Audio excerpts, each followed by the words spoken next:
All right. Welcome aboard, everybody. I am tanned. I want to say I'm rested, but look at my pearly yellows. Got anything in there? Yeah, maybe. My pearly yellows. What my kids said that a long time ago. Said, Dad, your teeth are kind of yellow. I said, hey, thanks, buddy. All right, so what we're going to do is we're going to take some time first. We'll knock out these questions that are here real quick. I want to go over a couple of things after we knock out these questions, and then when you all have questions towards the end, if you want to put them in caps, that'd be fantastic. That'd be fantastic because I got a couple of things I want to get off my chest, probably the first 30 minutes or something like that, and then we'll go into some questions. Remember, all caps on your, at least all caps for the first couple words. It just helps me so that way I can see who's asking a question as opposed to if you're talking amongst yourselves. So we'll get cracking here. We got questions. I saw one popped up here real quick. Let's see here. There we go. Perfect. Like this. Perfect. See how my man did this all caps? Is that big? Okay. Not raining it. No. Okay, good. When you sell a fund that has gone up a lot, do you have to pay capital gains on it? Yeah, if you sell it, absolutely. So if your cost basis is 100 and you sell it for 200, that's $100 capital gain, 100%. If it's in an IRA, no, you don't. If it's a good old fashioned brokerage account, yep, you gotta pay tax on it. No getting around that. Thanks, guys. If you pay them each, yeah. Anytime you sell something, if you sell something that's gone up in value, you're going to pay a capital gain tax for sure. Scott says, can you exchange funds from one index fund? No, you can't. So, well, let me read the question. Scott says, can you exchange index funds from one index into the Wellington and not pay capital gains? No, you can't do that. If it's in an IRA, it doesn't matter. If it's in a brokerage account, if you have capital gain, you're going to pay it for sure. Absolutely. It doesn't matter if it's all within Vanguard or not. All right. So,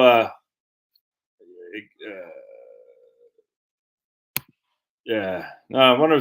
Thanks, Carson. It's that was Chloe. I shed cheer for Maddie 4 years ago, and that sucked. You know what I'm saying? And he thought we'd have got over it, but not quite. Yeah. All right, so I want to go over a couple of things here, but I appreciate it, Carson. Good stuff, man. And again, just for those guys who are coming in right now, if you could, I'm gonna go. I just got some stuff I want to chat with, and then if you have questions, put them in caps like my man Mike here did right there. Do it just like that. It's perfect, man. Perfect. That way I can see it's directed towards me. You don't have to do the whole thing in caps, but the first 3 or 4 words would be very, very helpful if that makes sense. So, all right. So let's. All right. So first thing I got to read this. Dude. This is freaking nuts, dudes. Are you all familiar with the Philadelphia Exposition from 1876? This is crazy. Remember, this is 100 years after the founding of America, the Revolution, if that makes sense. This is such a good book. I haven't read. Literally, I've only read about a third of it so far. But I listened to Howdy on his YouTube channel, Howdy Mikulski. Exposing the Expositions, 1851 to 1915. And I just want to, I just got some stuff I want to get off my chest here, things I've been thinking about and reading about. All right. So we got a guy named, did you make up your mind? Pretty much the historian of a lot of the from the Smithsonian of the Expositions World's Fair, a guy named Robert Rydell. In different ways, all of those fairs supported the proposition that the advance of the American industrial complex, as directed by an Anglo-Saxon elite, was synonymous with national progress. The first true world fair in the U.S. was the Philadelphia Exposition of 1876 to celebrate the 100th anniversary of the United States independence. It was initially known as the International Exhibition of Arts, Manufacturers, and Products of the Soil and Mines. It's kind of funny, actually. Right after the U.S. Civil War came the focus of big money capitalists who invested in the new industries of railroads, telegraph, and steelmaking. It was these new rich elites who were the ones to fund these fairs. These are the World Fairs Expositions. Quote, the wealthy supporters of World's Fairs were interested not only in showing off their wealth, but in a medium that they thought would help rebuild, literally reconstruct the American nation after the Civil War. All right. A website named the Free Library of Philadelphia has over 800 drawings and photographs of the expo, which I'm going to share with one here in just a second because it's fascinating. And the construction photos are very telling. For unlike what we'll see with the construction photos of other exhibitions, here are some of the large inner wooden frames proving that some of the buildings were temporary structures. However, there are problems with many of these buildings, such as Memorial Hall, which is the only one still alive. The only one still standing is Memorial Hall. And I'm going to go in that here in just a second. Where the construction photo is more like what we'll see in future expos, that of a fully completed lower structure, some scaffolding, and work being done on an upper dome with no workers around. It's very, I'm telling you, man, it's very interesting. All right. The Philadelphia Exposition covered 285 acres and was constructed in what was the 2-year time frame. 2 years, 285 acres, 2 years time frame. This fair occurred only 10 years after the Civil War in a country supposedly recovering from all the damage, destruction, and death. The main building was over 870,000 square feet. That is more than a third of a mile in length, similar to the Crystal Palace of London. It included 4 75-foot high towers with almost 700 columns. Unlike London, which only had one main building, at Philadelphia there were more. There's a machinery hall with over 500,000 square feet of space. And I'm going to show you, this is nuts, man. The machines, the steam engines that were used to power this whole thing from Machinery Hall, gone. They tore it down in 1877. Tore it down. It's crazy. Of all the buildings in Philadelphia, only the Memorial Hall still survives. But more was destroyed than just the exposition itself. Research presented on stolen history, which I'm going to share with you, found that there were 6 giant hotels built next to the exposition. They included the brick Grand Exposition Hotel, which had 1,300 rooms. The Globe Hotel, which had 1,000 rooms. Let's see. All the hotels built for the exposition were demolished soon after its conclusion, except for the United States Hotel, which survived until the 1970s. Isn't that crazy? All right, so what we're going to do, there's also a, let's see, there's a woman's building. The Susan B. Anthony felt there's not nearly enough to help the unequal status of women. So the African Americans were offered no space at the fair. In fact, so blacks were not only not offered any space, they were not given any jobs. This was a fair for white people by white people. And you just got off the Civil War. Philadelphia only had like 600,000 people in the city at that point. And blacks had they couldn't even work on this. You're like, how did this all happen? My man says, I wish you could see the bird's eye. I want to show. So I'm going to share. This is crazy. So I'm going to share this because it's always better when you have visual. So I'm going to show you this. This is nuts. We're going to show you the panorama right here. This is the panorama. Yeah, y'all can see that. This is right here. So this is going to be the panorama. Oh, I keep doing that. Hold on a second. I hate when it does that. Let's go back. All right. Hold on a second. All right. Here we go. The panorama of Philadelphia and Centennial Exhibition grounds. All right.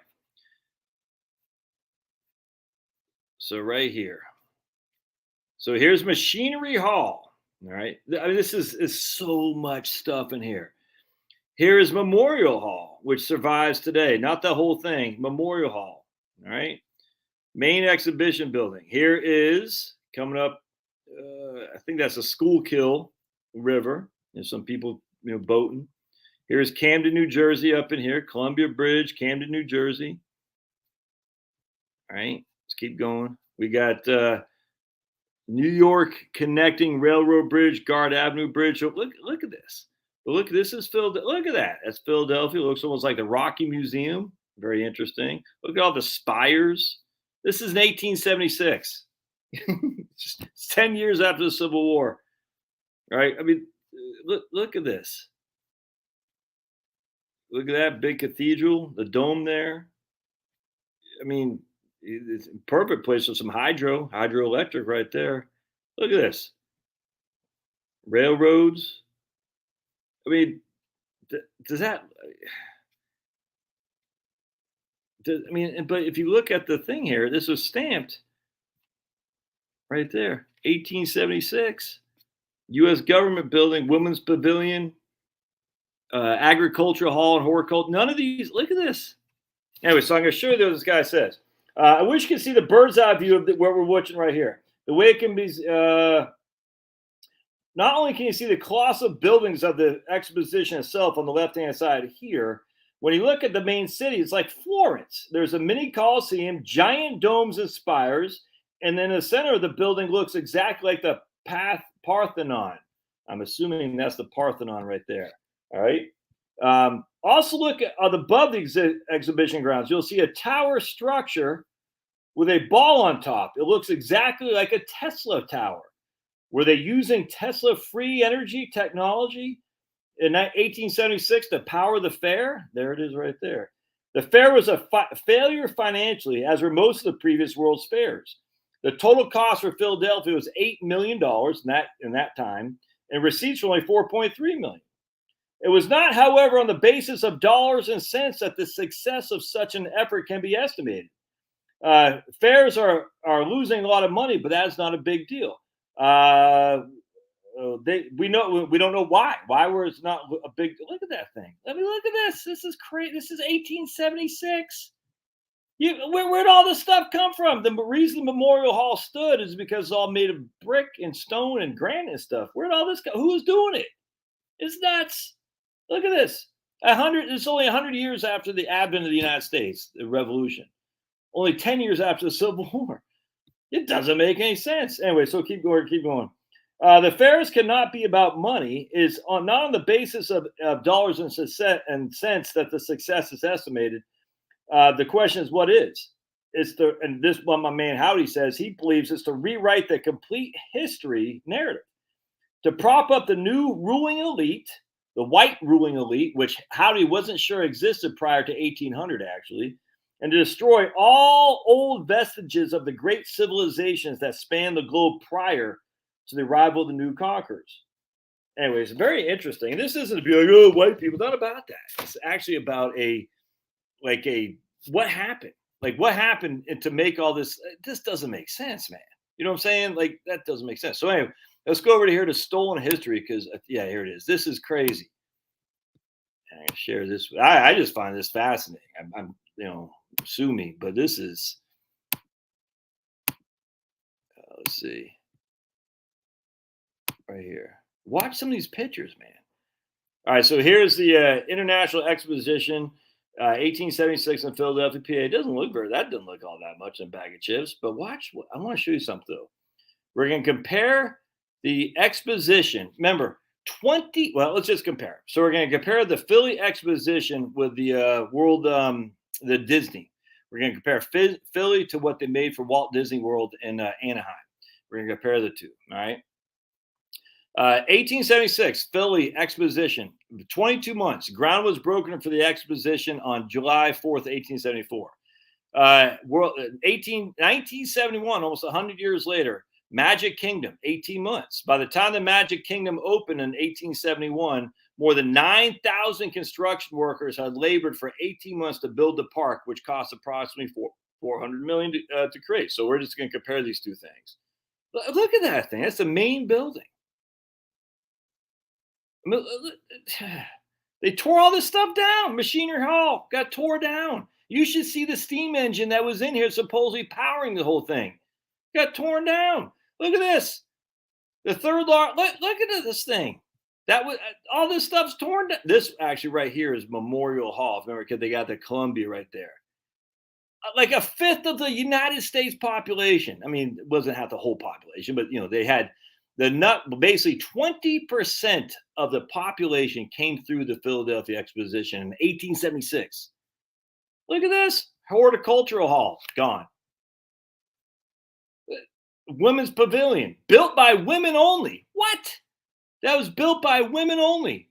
Gone. Crazy.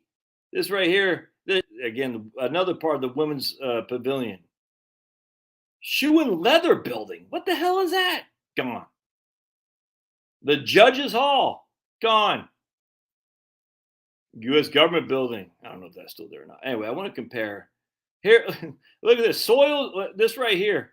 This is a what they call it right here. They call this monorail. That a monorail. Where's electricity coming from the monorail? The steam engine. Here's a Soils, Iowa, and then they got some more. It's incredibly interesting here. In a centennial look back of the Centennial Exposition, popular mechanics recalled the popularity of the lateen-rigged, non-capsizable iron lifeboat on display. It boasted luxuries no one had ever seen before in a lifeboat, covered accommodations for females and children, arrangements for water saving, mailbox, and required no lowering device. It's crazy. Hell, right here. This is the steam engine. Look at this thing. The unveiling of the Cordless Engine in 1876 was the equivalent to the release of the iPad in 2010. The Cordless Engine was not just a demonstration piece. Through a system of shafts and underground tunnels, it directly powered 800 machines throughout the Centennial Exposition. The Centennial engine towered 45 feet in the air and boasted a flywheel 30 feet in diameter. Its two cylinders, each nearly 4 feet in diameter, can contain 2 rotating steam and 2 rotating exhaust valves. The piston turned the crankshaft at 36 revolutions per minute, and the engine itself was rated at 1,400 horsepower. Look at that thing. 45 feet high. Look. What? That was in the machine hall. Torn down. A year later, gone. Crazy. All right, so let's compare Walt Disney World to, and you got a YouTube thing, Fire Brigade. I don't know what that is, but I want to compare. Hold on a second. They got a place in it. There's a Liberty Bell. I want to tag it up here. I just got to compare Walt Disney to the Philadelphia thing because this is freaking nuts, dudes. If we can compare it, like how many people went through. Let's see. And I'll put a link. Well, if I remember, I'll put a link in the show notes. Construction right here. 10 million right here. Look at this. 1876, the Philly Expo had 10 million visitors. Average daily visitors, 54,284 acres. Walt Disney World in 2018 had 10 million visitors, 56,105 acres. This is 1876 versus 2018. The 1876 Expo was 2.7 times bigger than 1971 Walt Disney World Magic Kingdom. On top of that, let's see, 6 months attendance. Magic Kingdom World had 10.5. Oh, let's see. Right, here we go. In perspective, I do understand that today's theme parks get visited from all over the world. Allegedly, in 2019, we can travel easier and faster than we could in 1876. From this point of view, our 1876 Expo is at such a disadvantage as far as the ease of attending the event goes. In other words, for our 2019 theme parks, it's much easier to solicit and welcome visitors. It is also, in my opinion, safe to assume that the U.S. theme parks get visited by vast numbers of foreigners. It was hardly easy for foreigners to visit the 1876 Expo in Philly.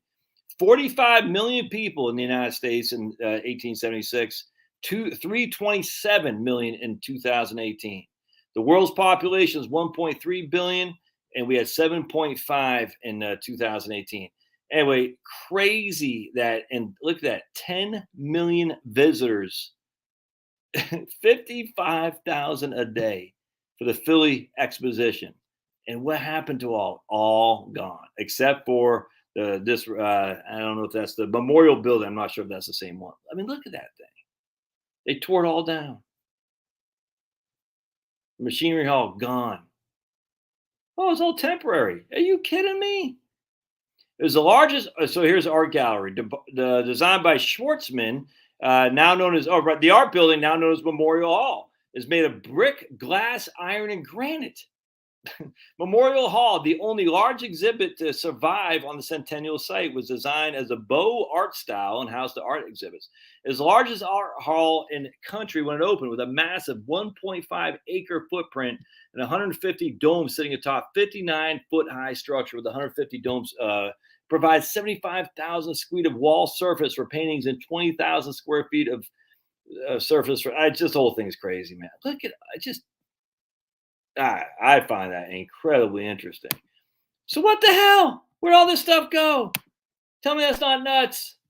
Anyway, so you should definitely get that book by Howdy Mikulski. It's called Exposing the Expositions. Wait till you read about Buffalo, where what's his name, Buchanan got killed. It's going to knock your socks off, man. I'm telling you. Wait till you read about Buffalo. You're like, what the hell happened? It's crazy. Anyway, so if you start getting into this, which is fun as hell, you start realizing there's some kind of the Great Reset, essentially. And who knows what it was? Who knows how it happened? But it's almost like, how did these expositions just start populating? And how come not Philadelphia, but the other ones all burnt? They all burned to the ground. It's incredibly interesting. You read about San Francisco, and you'll say, no, there's a history that we just are completely ignorant about that happened before us. I don't know what it is. I have no clue. But you read about, like Columbus said he saw white people in North America. You start thinking, man, maybe the Mormons were onto something. I don't know. I literally don't know. But then you start reading how, you start seeing about the kilns, the oven kilns in like Sunnyside, Utah. You're like, that doesn't make sense. There's no way those are just put there by a bunch of ranchers back in the 1800s. No, there's something else going on there. I don't know what it is, but it's interesting as it could be. So in Georgia, I don't know what's going on, but I'm going to take some time for the rest of the summer to drive around some of these places because it's nuts. It's fascinating. It's fun. It's fun. All right. So I did want to talk about that. And then I wanted to talk to you a couple of things real quick, and then we'll take some questions about what I saw coming on my feed and various things that came down. We got the island, let's see right here. Jersey Evening Post. The island's biggest vegetable producer ceases deliveries. Oh, that can't be good. The island's largest vegetable producer has made its final deliveries, ending a 135-year family farming tradition. Woodside Farms has produced 80% of Jersey's fresh vegetables for 7 years. 80%. Since it was a main supplier of local produce to some place called Waitrose and the Co-op, among others. A fifth-generation farmer previously cited spiraling operational costs as a reason behind the decisions to stop. He confirmed yesterday that the deliveries have now ended, but declined to comment. That's not good. It reduces, obviously, says the union president, this reduces food security because he lost our biggest vegetable producer. The island will now be largely dependent on UK produce. And I think Jersey is in England, not in the United States, by the way. And we may see shortages of fresh vegetables, especially in the winter months.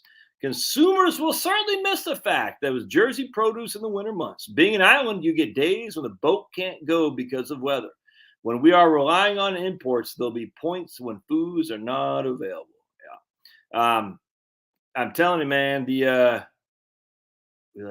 I don't think people recognize, you're not really supposed to get freaking oranges. You're not really supposed to get pineapples in the wintertime in a northern clime, if that makes sense. You're not supposed to get all this stuff. That's why having an orange was a treat in your stocking and during Christmas back in the old days. I got an orange. That no one looked at an orange. It's like, oh, that's nuts. It wasn't like I got a rock like Charlie Brown in Halloween special. Having an orange because that was a luxury back then. I'm telling you, if you read, I don't have it here, but my book on the Maine, the lady is, I forgot what it's called, the Maine Hamlet. They said there was no fresh vegetables at all. Not just vegetable, but never mind fruits and whatnot in Maine in the wintertime. This is in the early part of the last century because it was cold. You didn't ship that stuff. If it did get shipped, it was an expensive luxury, man.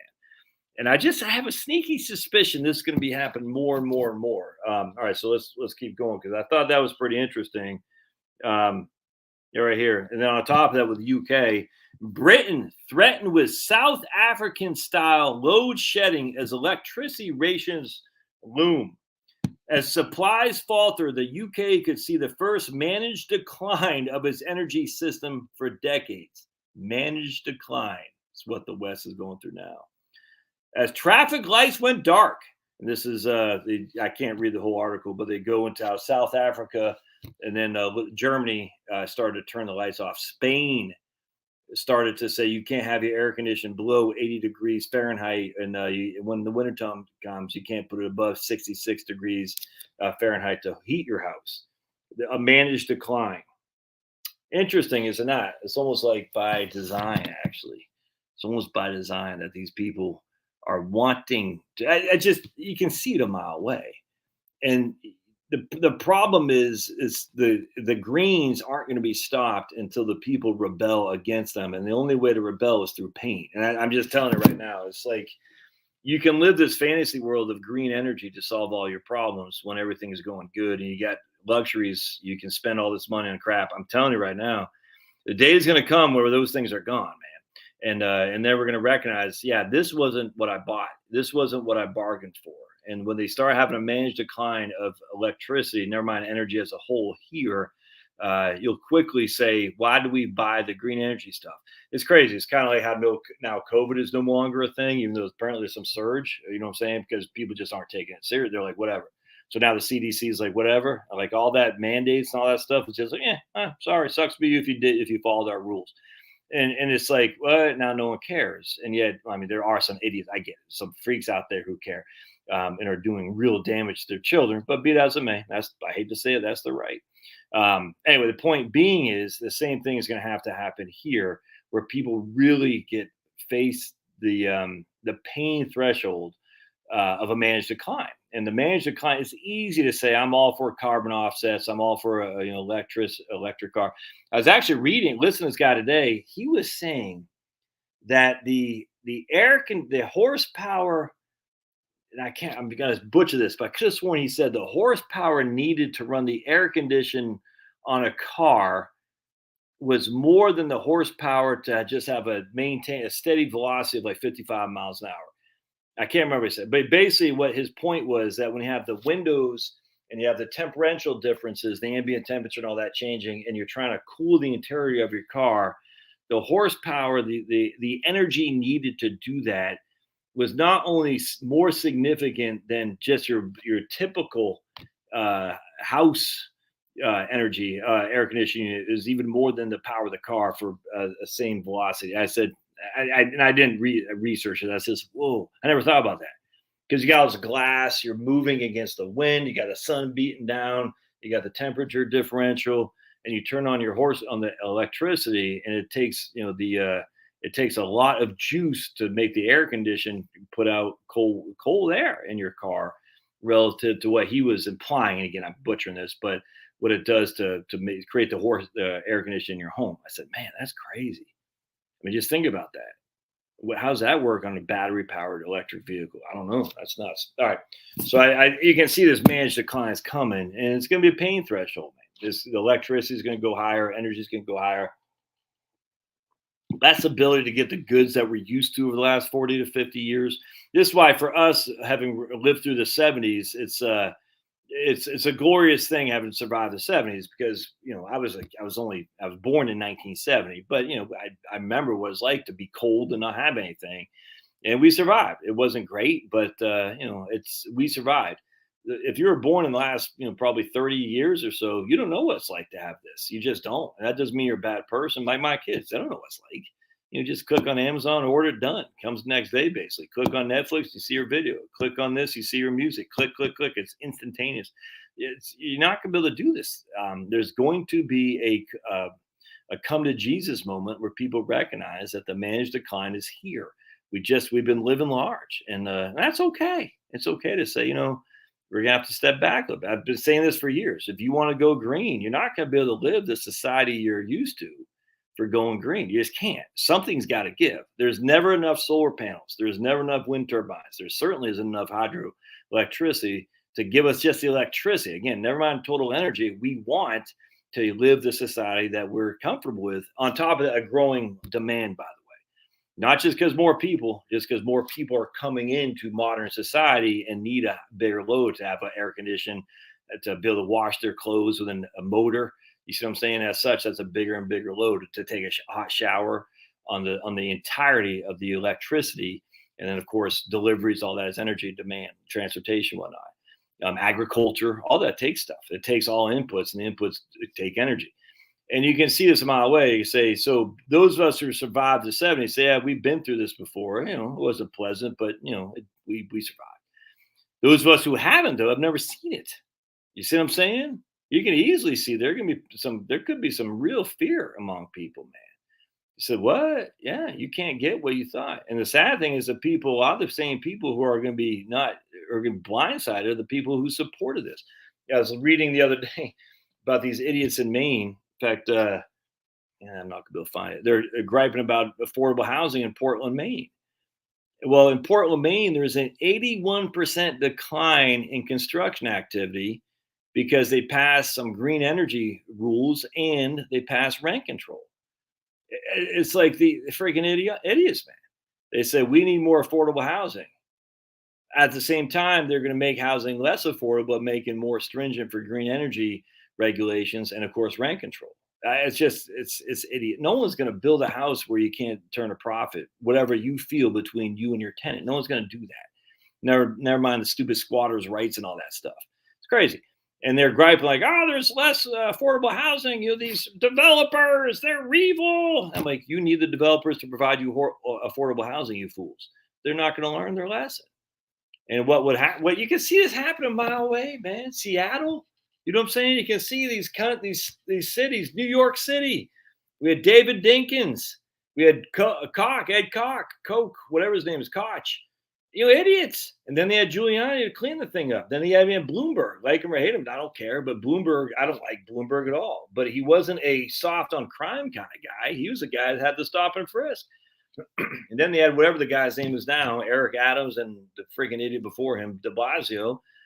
So, it's a pendulum. So you had freaking insanity, cleaned it up, insanity, going to have to be cleaned up, but it's going to be 20 years of insanity. And you get the same thing's going to happen to Portland, Maine. The same thing's going to happen to Seattle's happening already. These places are declining because it's just no one. At the end of the day, people are like, I'm not paying for this. Most people, some people think, oh, I want New York, the Lower East Side, the way it used to be.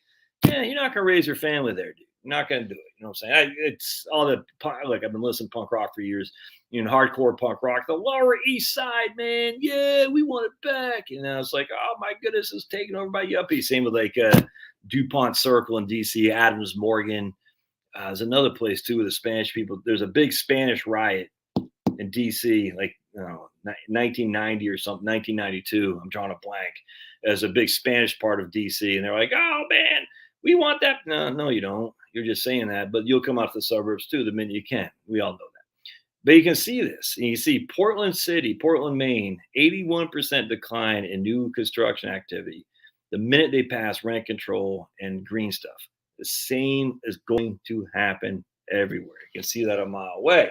So there's going to be a fast decline in these places and a slower decline in the suburbs because we're more amenable to growth, to building, to capitalism, quasi-capitalism, I grant you, but still, to crime. We want to keep crime down in the suburbs. So there's not going to be a housing bubble in the suburbs. There'll probably decline in some real estate prices, but you can easily see if you're buying a condo in Portland, Maine now, I'd say you're crazy. But I could be wrong. All right, so that's the thing. But there's some positive news though on the other hand.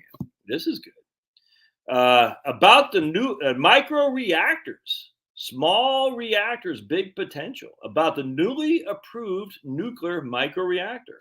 While Greens are, this is from Anthony Watts over at What's Up With That just the other day.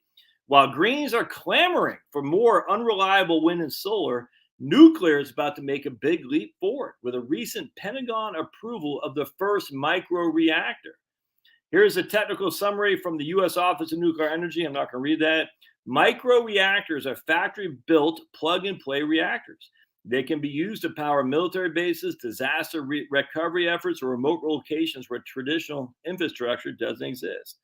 They can provide between 1 and 20 megawatts of thermal energy used directly as heat or converted to electric power. They fit on the back of a semi-truck and will not require a large number of people to operate them. They can integrate seamlessly into distributed grids to complement renewable power and are expected to run continuously for about 10 years without refueling. What are the two things? The The two ships that were launched in the 70s are now like 30 billion miles away. The Voyager 1 and 2, apparently they're running on a similar thing on plutonium. If you think that's real, that's fine. I don't. Be that as it may. Because we could do that with the Voyager ships where they basically never run out of steam. But we, in 1970s, but we don't have the technology until supposedly right now. Okay. It's weird. Space is the only industry where the technology is reverted. You know, basically when you evolve and you create better, you know, even Darwin, man, you know what I'm saying? The survival of the fittest, you know what I'm saying? That kind of thing. You evolve, you shed your bad things, you capture the benefit things, and you evolve into bigger and better, except for space technology. Space technology devolves. We have less technology now than we did in 1970s. It's just silly. Micro reactors are not defined by their fuel form or coolant. Instead, they have three main features: factory fabricated. All components of a micro reactor would be fully assembled in a factory and shipped off to location. Kind of like prefab house. I like it. This eliminates difficulties associated with large-scale construction, reduces capital costs, and would help to get the reactor up and running. Transportable. Smaller unit designs will make micro reactors very transportable. Self-adjusting. Simple, responsive design concepts will allow micro reactors to self-adjust. They won't require a large number of specialized operators and would utilize passive safety systems, hopefully. Designs vary, but would be able to produce 1 to 20 megawatts of thermal energy.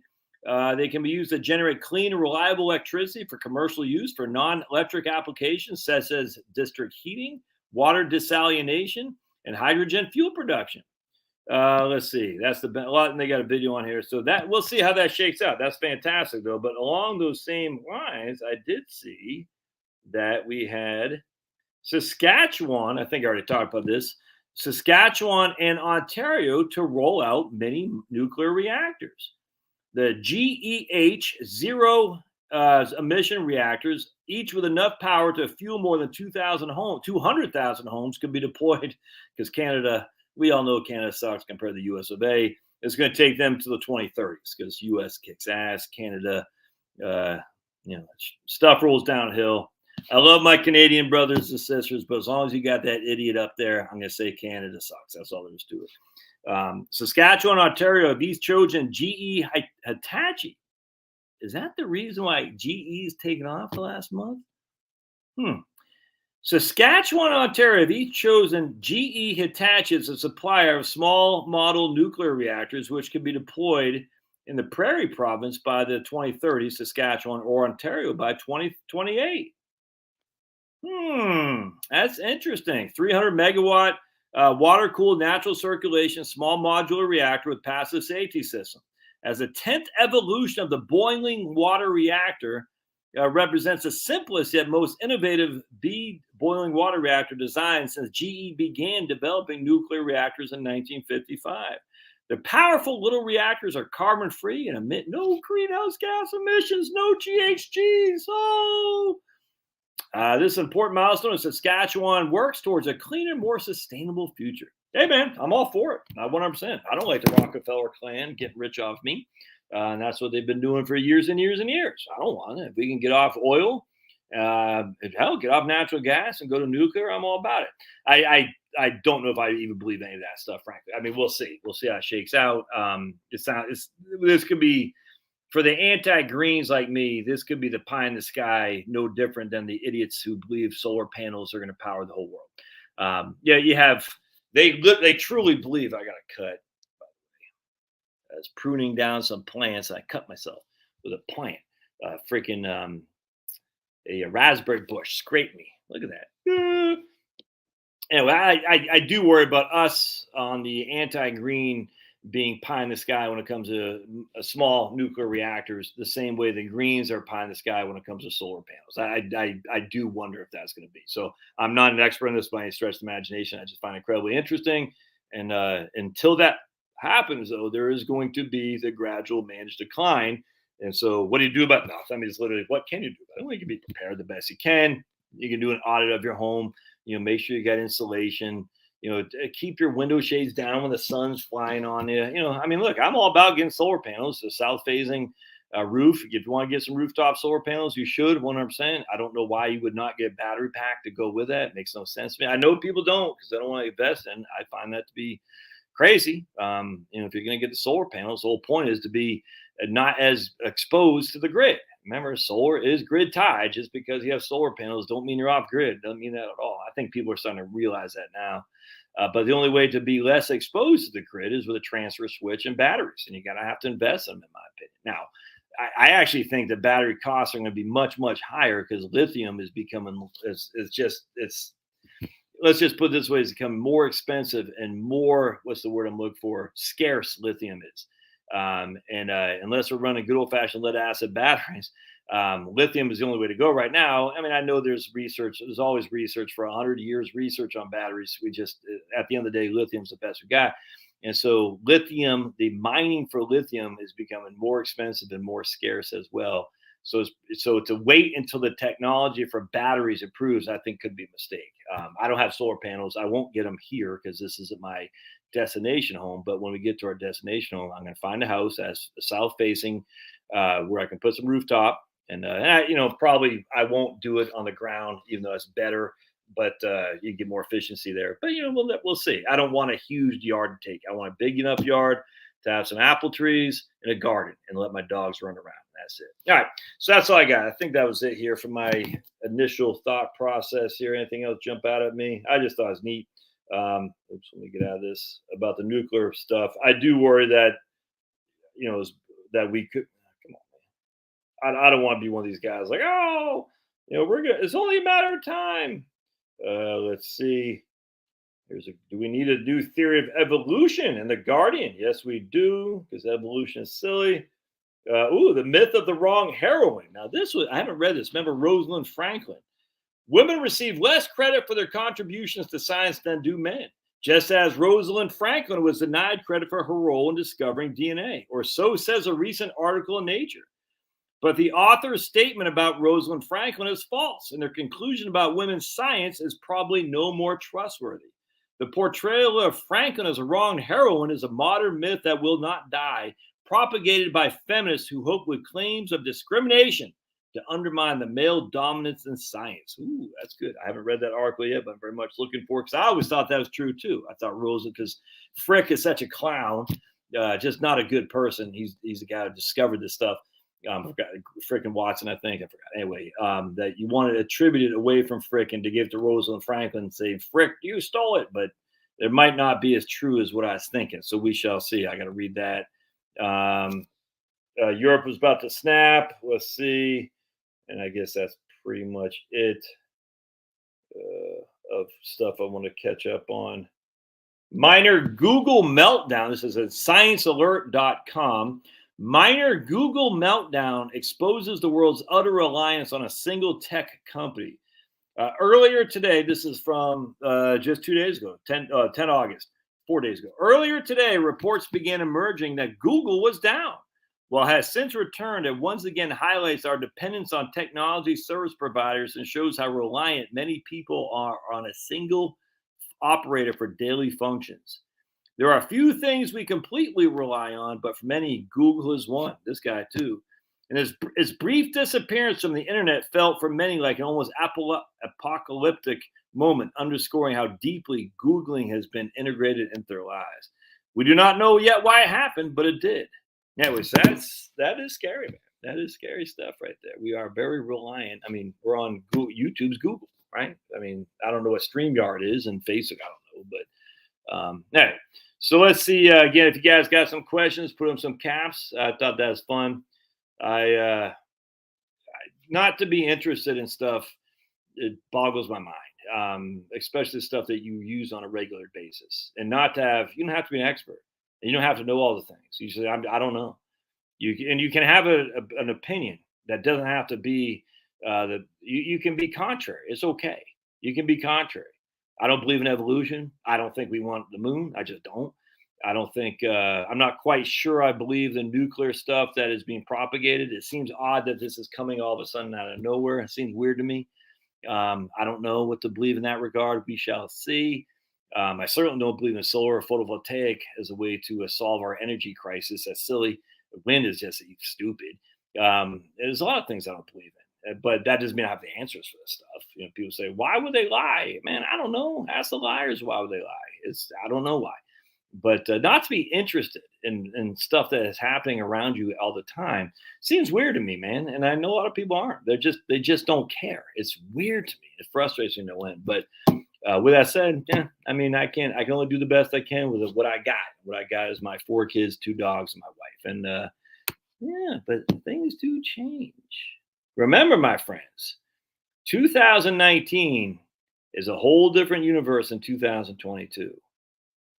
If you would have told anyone that you were a suspect of a VAX, they would have thought, "Oh, so you want everyone to get polio?" And you're like, "I don't. That doesn't make any sense." Now, there's still some people like that. They're not quite as prominent though, and they're definitely a little bit more tail between their legs. You see what I'm saying? Because if Vax A was good, then inherently their argument is all vaxes are good, which basically was their argument for the C19 VAX. Vax A was good, subject to a debate, but let's just grant you that. That inherently doesn't mean all of them are good. You see what I'm saying? But if you were to say that in 2019, people thought you're nuts. You're Jenny McCarthy. But now you can say that and keep your face and your wits about you. It's interesting. Interesting how things change. If you would have told me that the CIA lied about weapons of mass destruction in 2000, basically all the way up until probably 2015, I would have thought you're crazy. If you would have told me the FBI wasn't serving America, but was serving a political party up until about 2015, even though with Ruby Ridge, even with Waco, I would have thought you're crazy. I still believe that the FBI was here to serve the United States. Now I know it's fake. It was not true. There are tons of good people in there, but the organization as a whole is not here to serve the United States. It's here to serve the swamp, 100%. And I mean, and people change as the eyes get open, but they have to get open, and it takes a long time to get open. And the managed decline of our this winter that may or may not happen is going to open up a lot of eyes for a lot of people, especially in Europe in particular. So it'll be fun to watch. I don't want anyone to have to feel pain unnecessarily, but hate to say it, man, you voted for these clowns, and did you really? Well, I think in Europe they did. In the United States, I'm not so sure. All right, let's see what we got here. All right, so just remember, if you guys want to put a question, make sure it's in caps. If I don't see it in caps, I'm going to skip over it. If there's no question, into the newspaper stuff again. I don't get it. All right, let's see what we got here. Yeah, right here. Put them in cap. Right on, Marie. Yeah, it took only 2 years to build, and that come on, man. I mean, I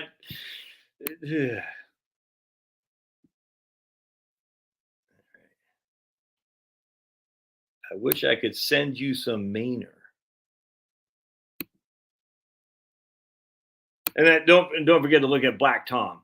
Torch and Arm Statue of Liberty is showcased prior to shipping in New York. Okay. Expositions were not meant to be permanent. Although some key buildings, most are designed to be removed within a year. Look at that.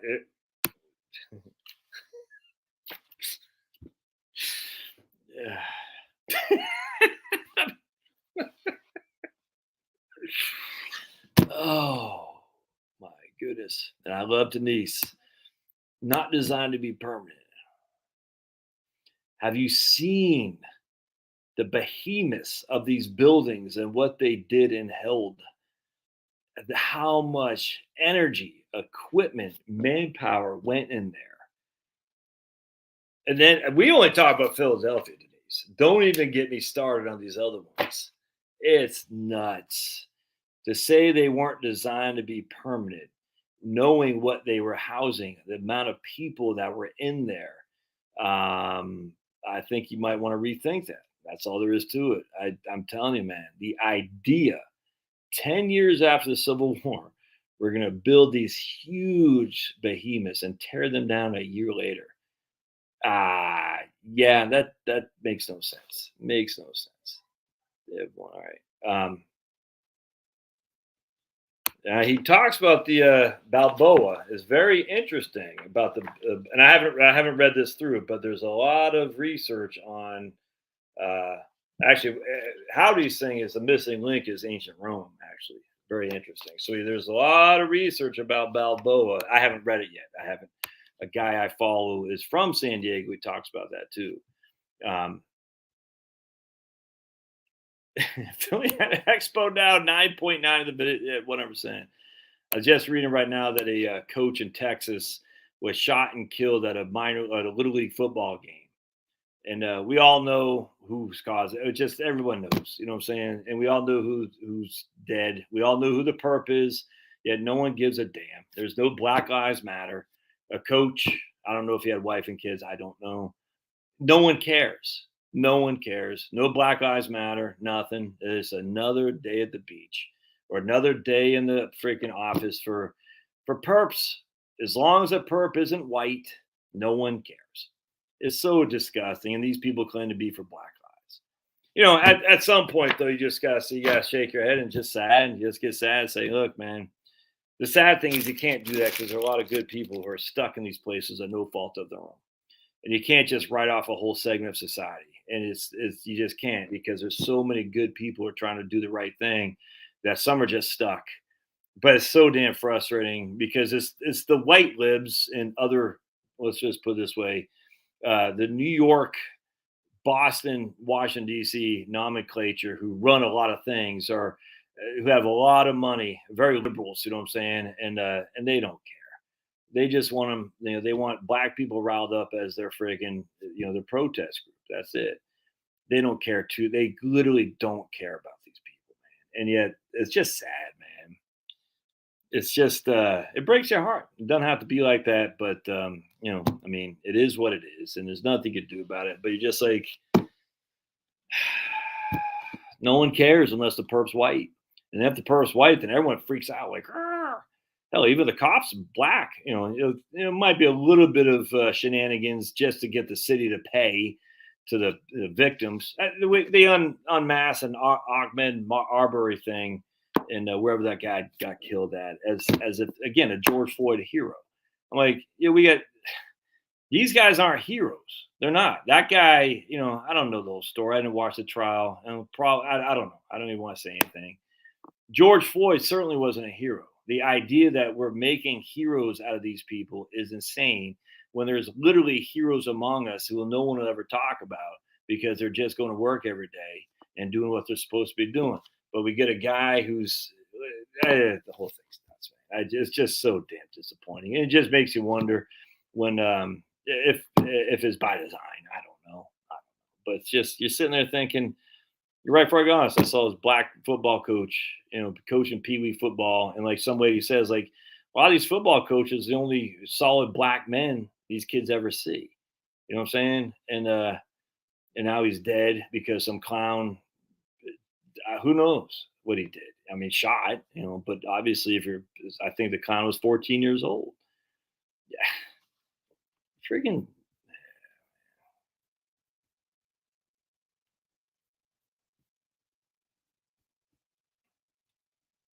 All right. I went to Blair High School, Chris. Blair. All right. Sold our business. Can I invest in I don't know, man. I'm not sure, Bill. Bill says, can you invest in qualified investment opportunities to avoid capital gains? I don't know. I just, frankly, I don't know, but B, what's wrong with paying the capital gains and being done with it? And this is to pick on Bill. I've never quite understood what the animosity towards capital gains are. They're quite low. You know what I'm saying? Long-term capital gains, you know, they could be as high as 20% with a net investment income tax. You know, it stinks, but then you control your money after that. You don't have to, I mean, it's kind of like the 1031 exchange thing. I don't know if y'all are familiar with 1031 exchange. I can't remember how, did Biden do something on it? I can't remember. But basically, you could sell real estate, invest in another piece of real estate to defer the capital gains. The only way that's beneficial, more often than not, is if you die. If you die, the capital gains are removed because of step up in basis. But you're still kind of locked in. And I've never quite understood the appeal of having capital gains locked in because I did a 1031 exchange or whatever Bill was talking about. I just don't know the answer to that. It's just always been like, why not just pay the capital gain? Now you don't have to worry about it anymore. Just be done with it.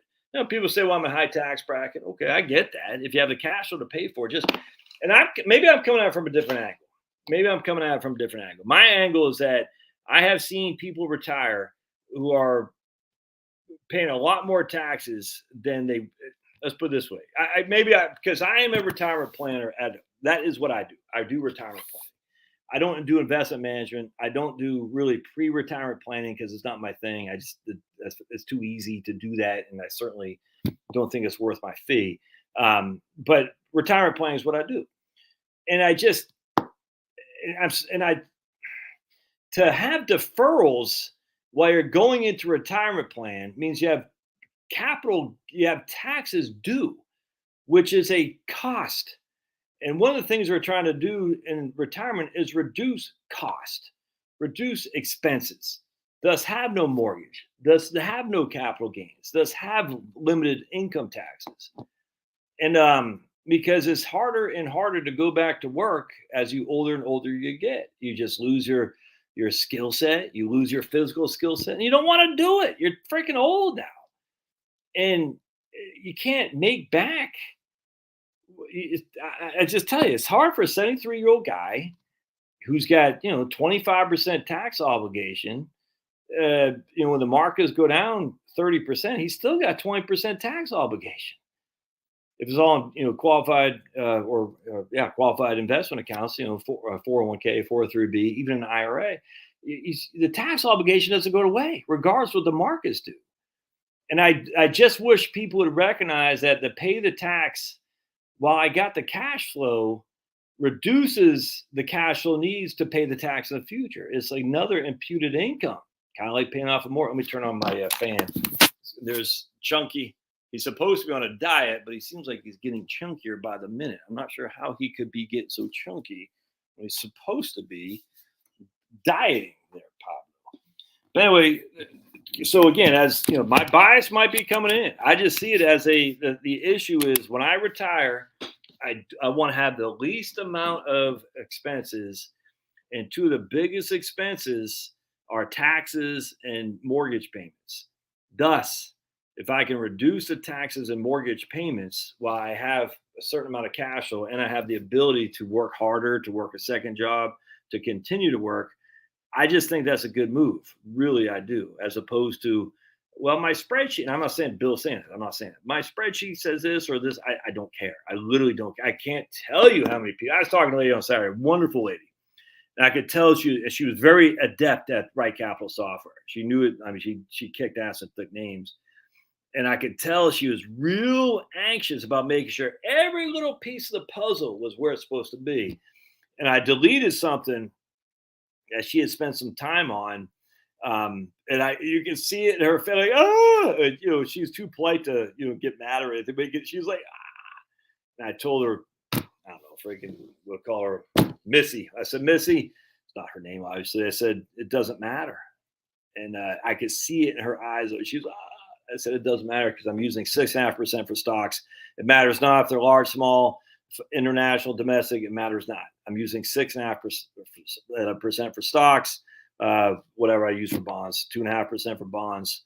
I can't remember. And then 0.5% for cash. That's it. With standard deviations based accordingly. I said, so it matters not how they're, if it's over like this and this, 22% over here, 18.8% over there, it doesn't matter. Anyway, so we got to crunch the numbers using the software, and you could just kind of feel it over a Zoom call. You could feel the level of, because it inherently just made sense. You see what I'm saying? The software wasn't what made sense. It was the fact that she had little to no debt and didn't spend very much money. And all of a sudden, the software was a tool that she could use to visualize why it made sense. But the software itself wasn't what made sense. The software was just the ability to visualize it. It was the explanation I gave to her, probably for the first time she's ever heard, like, oh, that makes sense. Like I listened to my man today, Steve Harris, that's who it was, the Steve Harris podcast. Talk about methane, organics. He's a big fan of organic chemistry. Inorganics versus organics, carbon. It's incredibly interesting. He was the guy who was talking about the air conditioning unit on a car versus the air conditioning unit on a house versus the horsepower on a car running at a flat velocity, level of velocity versus the air conditioning unit kicking on. I'm butchering. I was kind of listening to it. I was cooking some hamburgers, so I was kind of off and on. But anyway, I was listening to it. I said, that guy makes sense to me. I get it. When that guy explains it, he's a weird guy. He's all over the place, probably like me. But I said, I get it. It makes sense. I did not get it from my organic, like right here, my organic chemistry book, my organic chemistry for dummies book. You could show me all the organics you want, but someone needs to explain it to me or else I'm not going to get it. You know what I'm saying? Because I don't have that kind of mind, man. I'm not that bright like that. I need someone to explain it to me who I can understand.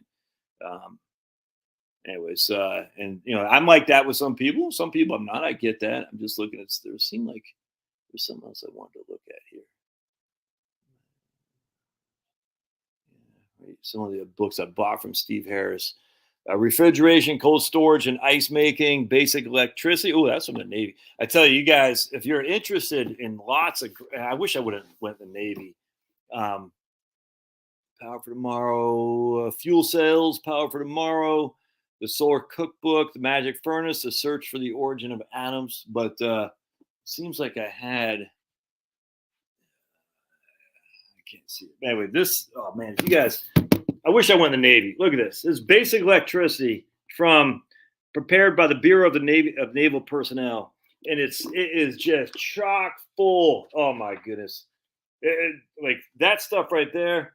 Oh, I want to drop an anvil on my head. But other stuff, they got like fulcrums and all that stuff. It's just so much. Network analysis of DC circuits, parallel DC circuits. Let's see what we got here. Series. So you got parallel, you're gonna have series. It's just, man, it's so much stuff in here. Anyway, these naval things, you can download half this crap for free, man. It's crazy. It's crazy. You get them on Amazon, these books. Incredible. And who knows, you might need it when the crap hits the fan. You might want to know how to do something. All right, so let's keep going. Let's see. What up, everybody? If I'm blowing through your stuff, I sorry. I just yeah,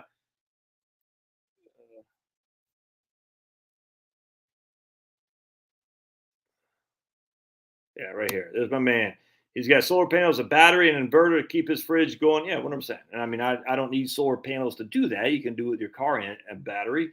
But as long as you have a battery that's charged, you know what I'm saying? That's why you should make sure your battery stays charged.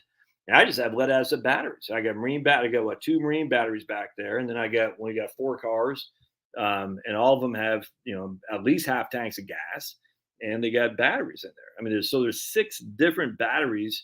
You can take a couple alligator clips, you can take an inverter, and you can take an extension cord, and you got your fridge to work off 6 different batteries in there.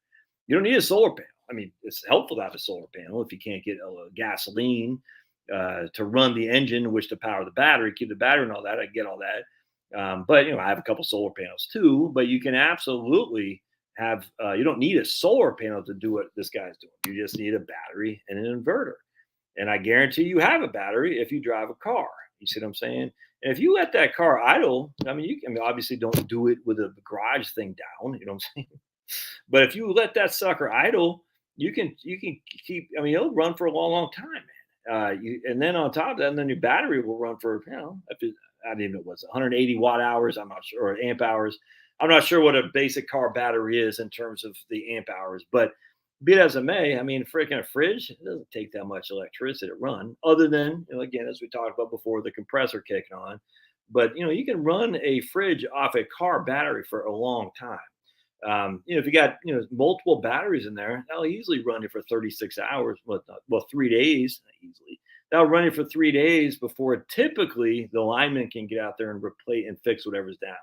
Now, if a Hell's Bells situation, yeah, I mean, it sucks, dude. You're gonna be in a world of hurt. Everyone says, "Well, I have one of those 5,800 watt generators." Runs on gasoline. I said, yeah, the problem is that's so damn loud. Generally speaking, when the stuff goes down and you have a generator, that is going to be very loud and draw attention. We don't want that. nice thing about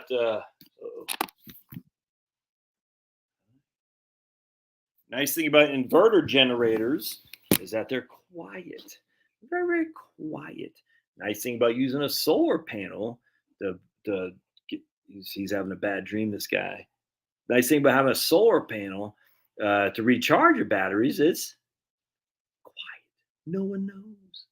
And that way you can run your fridge without that friggin', I don't even know how loud those damn things are, but inverter generator is not super duper quiet, but it's a hell of a lot more quiet than one of those other ones. So the inverter generator, man, is a good thing, but getting some solar panels, charge your batteries, keep your batteries fully tapped, man, no one's going to know that your fridge is running. It's great. Just don't keep all your lights on, or else people say, why you got lights? What'd you do? All right. Yeah, I saw that, man. Harry says Ford's raising. I saw you watched Scotty Kilmer, Harry. He was talking about that. Scotty Kilmer. Yep, he's talking about those. Yeah, no, exactly. Remember that? That's right, Brad. They got a picture of Mayor Pete riding his bike the last mile to show that he can ride his bike to where it's such a clown show. Yeah, boy.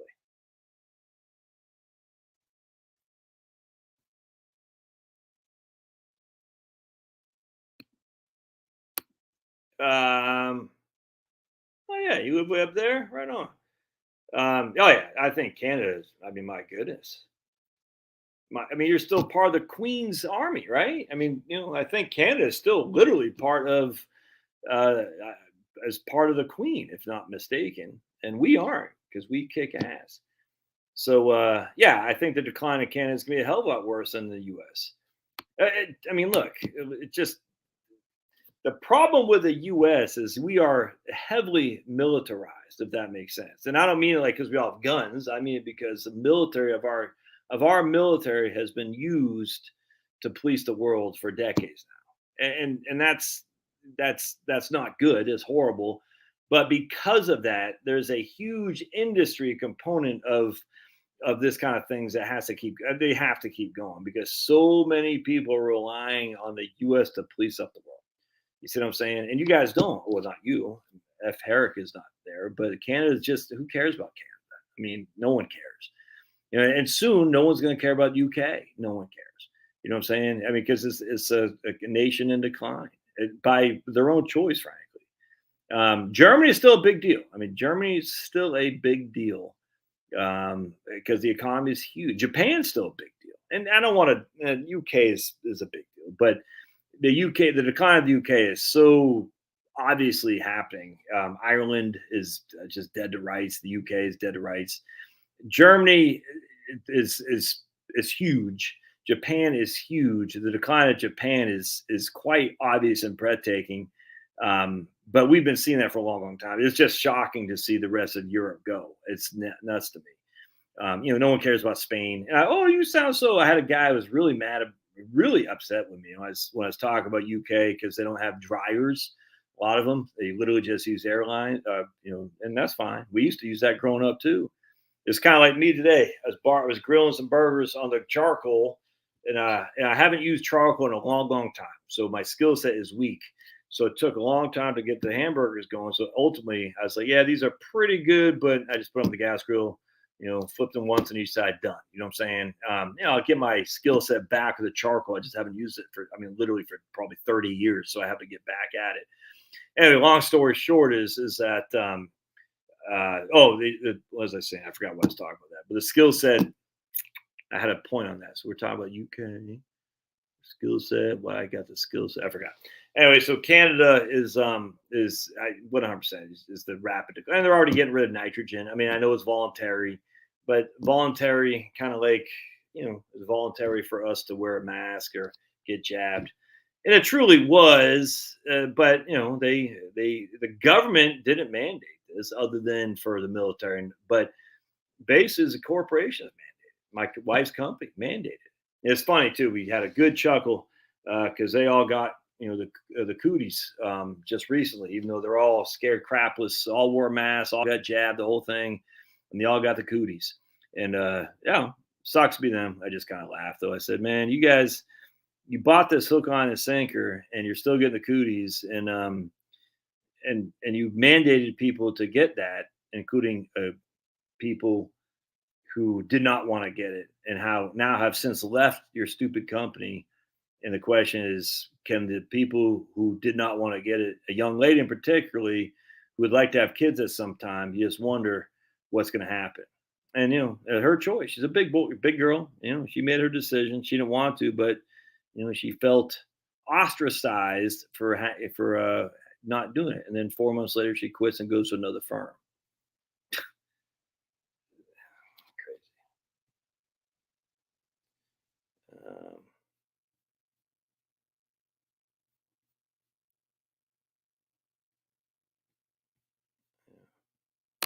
Yeah, 100%. Energy is all about big money. And yes, yeah, that's exactly right. And we're going to change come hell or high water, which is why I'm not all that convinced the nuclear, mini nuclear reactor is going to come into being. I don't think. I actually think what these people want, and I don't know. I'm not part of them.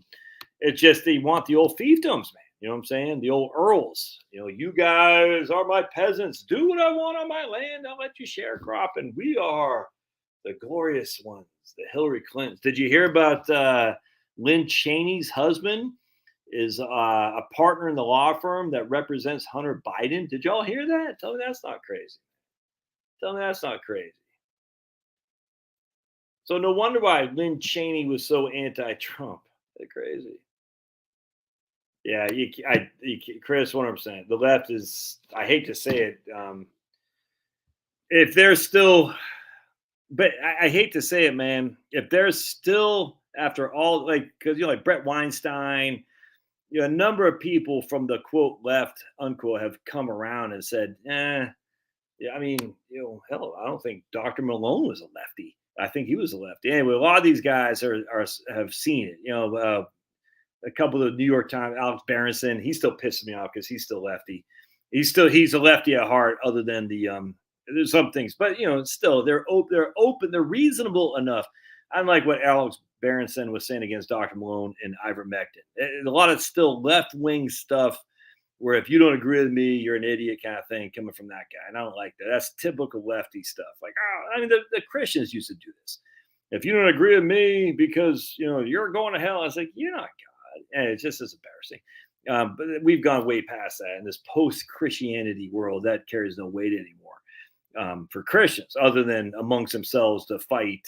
So, my book says this, my translation says that. I'm like, again, we're going to put God into this box called the Bible. And I just, I find it, look, I love the Bible, read it. I'm happy for it, love it. But I just don't think the Bible, God fits in anything. I think God is everything. God is the ether, if that makes sense. Anyway, so long story short, you can't talk to people who just literally have gone insane. They've gone insane. But there are many people on the right who went insane too during 2020. I've said this a million times. There's this guy here whose son was a Navy, I want to say medic or something like that, who said we didn't have enough ventilators and all these people are going to die. And it turns out the ventilators were really bad, really bad. Remember that doc in, I think, the Bronx or something like that, Brooklyn? He started out on YouTube and he's like, these ventilators we're doing it wrong. They're hurting people, not killing people. And he got banned, of course, and he wasn't a right winger. He's just like, these ventilators, he's an emergency room doc. And I don't know what happened to that guy, but he got some traction in March and April of 2020, and then gone. You know what I'm saying? He was like Joseph Stalin. They just, it's like we can try to control the past, and they just whoop. And that's it's but we have some guys on the right, and they accuse me. You want all these people to die? I said, why? Because I challenged the narrative. Yes, because you need to do this. And I was like, it was crazy. People are crazy, and I don't think they're ever coming back. Not to my channel. I literally think they view Fauci as like their savior, even though they were from the right. It's crazy. I was sitting there. It was the weirdest thing. And that's where I started recognizing I'm not really of the right. I'm definitely not of the left, because I recognize that a lot of these people are on the right like I am, but they see it way differently than I do. They still trust the FBI. They probably don't now, but they did for too long. They still trust the CDC. They still trust NASA. They still trust DOD. They still trust, if there's got a military insignia, they're all righteous. And I'm not like that at all anymore. All that, I have none in any of them. And it used to be I didn't trust the CDC. I didn't trust the EPA. Certainly didn't trust the FDA. Now I don't trust any of them. None. But there's still many on the right who thinks there's a group of organizations that are nominally right wing that we can still trust, and you just can't. And you can't talk to these people either, even though they come from the right, because they're just, I hate to say it, this what they used to say, the right was about liberty, the left was about justice. I never liked that, because I was like, I'm on the right. I want justice too. But I never liked that, because on top of that, the right was also more authoritarian. Listen to your elders, which I think there's some reason to do that, but the elders is your government is not the elders. And the right would always kind of like, if it comes from up, down, down, from if it comes from authority, it's better than if we should listen. We should defer to authority at all times. And, again, when I was on when I lived in South Texas, and I was on the jury duty, and it was me and some lady that were the only holdouts against this lady for being convicted of, I think, selling marijuana. I can't remember what it was. I'll never forget this right-wing guy. He used to be in the Navy. He wanted everybody to know he's in the Navy. And I was like, I don't care about your military experience. The facts are there's no just cause for this cop pulling the lady. It just wasn't. And he was like, well, there was a just cause. I said, what was it? Well, because the cop said there was. I said, that's not enough for me, man. He goes, well, it is for me. I said, look, I love the cops, but just because they wear a badge doesn't mean they can't make mistakes. This is why actually the cameras are so good for the cops to protect themselves.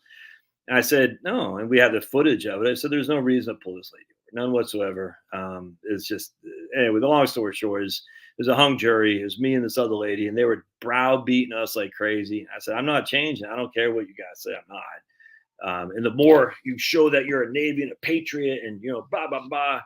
And I said, yeah, well, come to me when you've been falsely accused. And the cop says, well, I got just, as a cop, just reason. Well, why was it just reason? Because of the cop.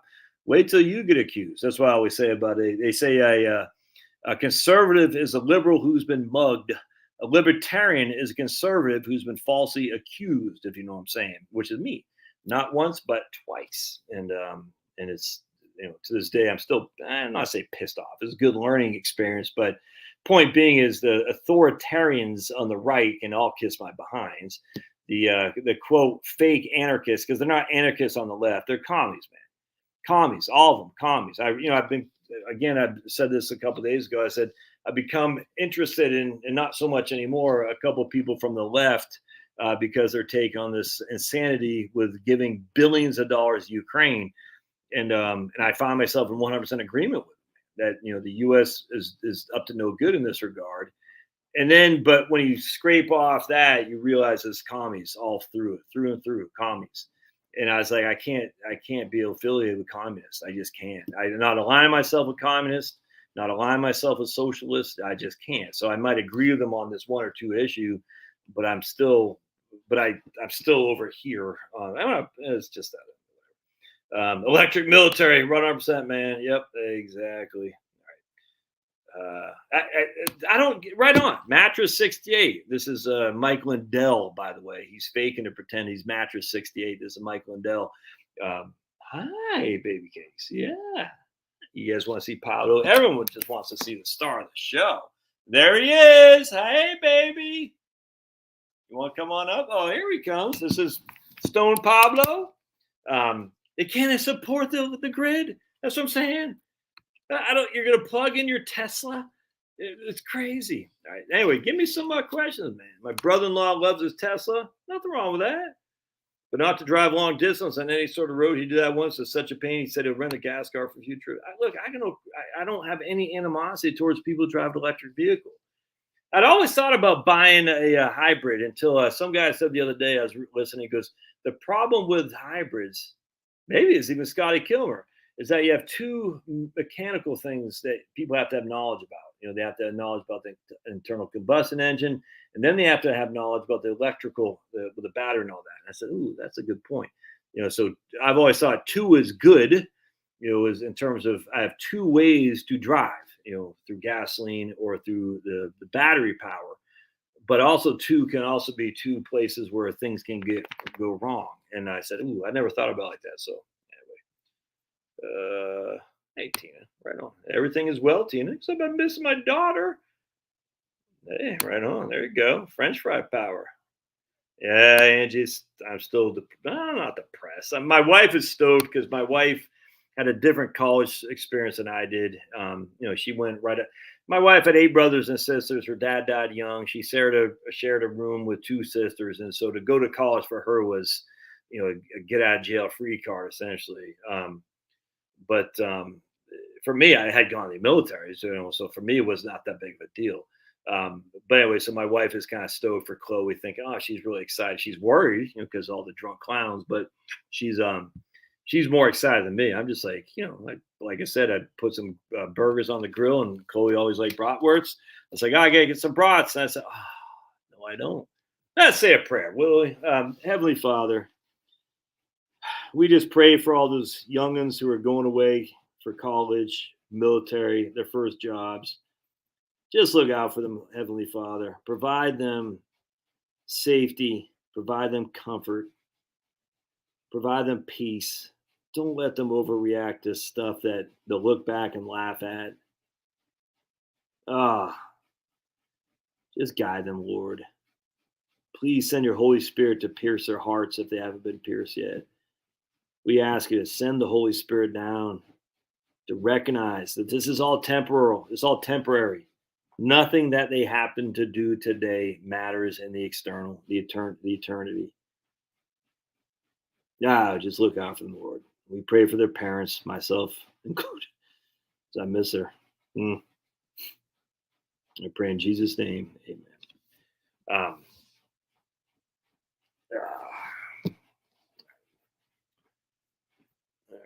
I'm probably way behind. Her roommate's moving in tonight, as a matter of fact, Denise. NASA can't put a man on the moon any longer. They would have so many redundant safety requirements the ship would never get off the ground. It can only be accomplished by private industry. I'd have to say NASA never did to begin with, but that's okay. That's okay. Yeah, that might be true. That's a good point. Yeah. Back in the 80s, one of the Hawaii Islands was powered by U.S. sub due to a typhoon damage. That's interesting. U.S. Navy nuclear sub. Look at that.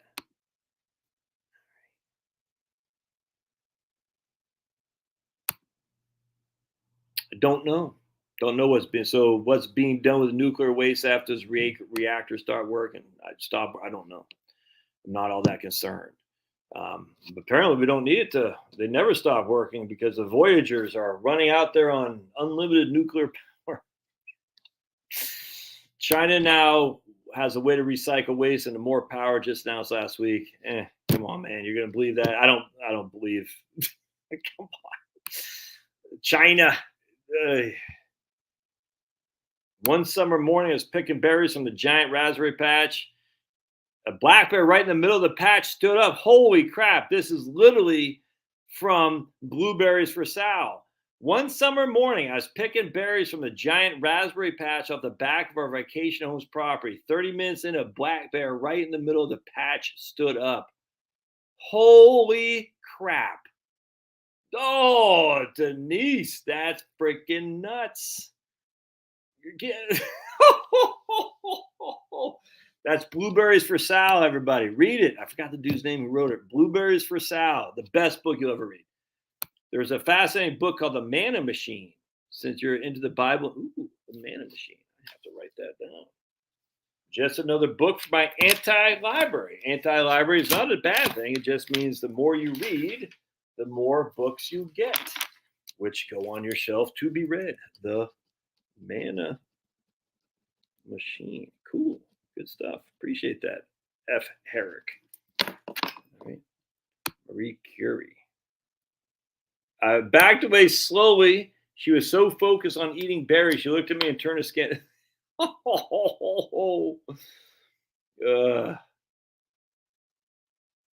was smart enough to put the bucket of berries behind my back. Man, I would not have been smart enough to do that. No, we're not headed to revolution, man. Oh, no, no. Oh, not gonna happen. I hate that crap. I hate that crap, man. We headed to revolution. Hey, Lynn Willie's on here. Well, give me a hey, we got some new people on Facebook. Cool. No, we're not having a revolution. Who are you gonna revolt against? You know what I'm saying? I, no, no. And then you start. I don't want to get too deep in because I haven't thought that much about it. You still got to wonder what happened in the Great Civil War. It just, I don't know.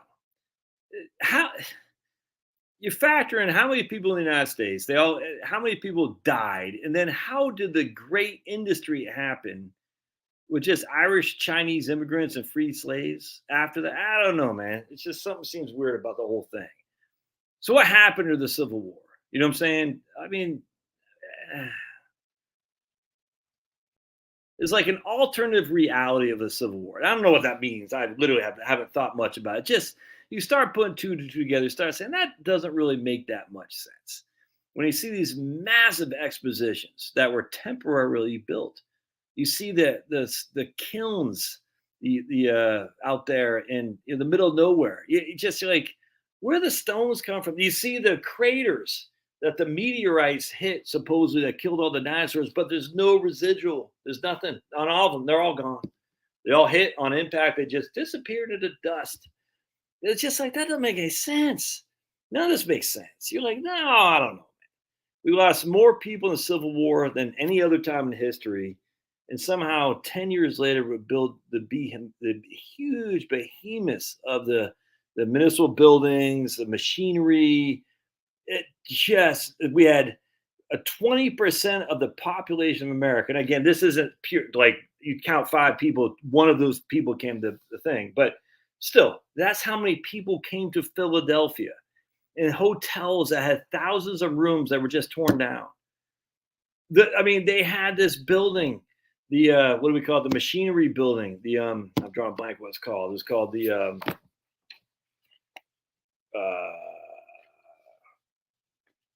machine, what is it called?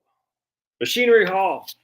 A gigantic thing that houses huge motor of steam engine, and we just turned it down. We tore it down literally a year later. It doesn't make any sense. There's no pictures of construction crews. The whole thing's nuts. And I listen to one guy who I respect. He goes, "Oh, well, camera technology back then, it couldn't take into account all the people moving." I said, "There's tons of pictures of people moving all over the place.